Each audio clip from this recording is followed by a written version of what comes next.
এক গ্রামে রফিক নামের এক লোক ছিল। রফিকের একটি ছেলে ছিল, নাম তার রাজু।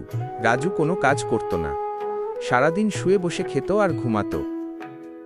একদিন গ্রামে খবর এলো, রাজার কাছে একটা বড় কাজ আছে।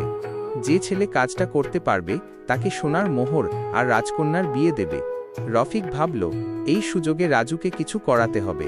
গিয়ে বলল, রাজু উঠ, রাজার কাজ করতে যাবি। রাজু হাই তুলতে তুলতে বলল, বাবা আমি কি করব? রফিক বলল, চল দেখি কি কাজ।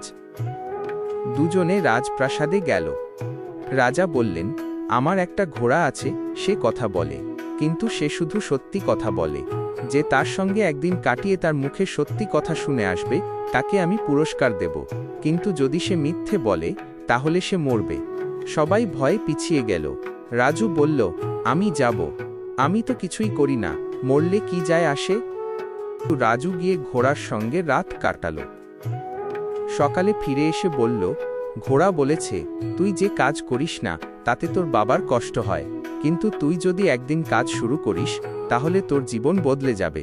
রাজা অবাক, বললেন, ঠিক বলেছ, তুমি পুরস্কার পাবে। রাজু সোনার মোহর নিল, কিন্তু রাজকন্যাকে বলল, আমি প্রথমে কাজ করতে শিখব, তারপর বিয়ে করব। সেদিন থেকে রাজু কাজ শুরু করল।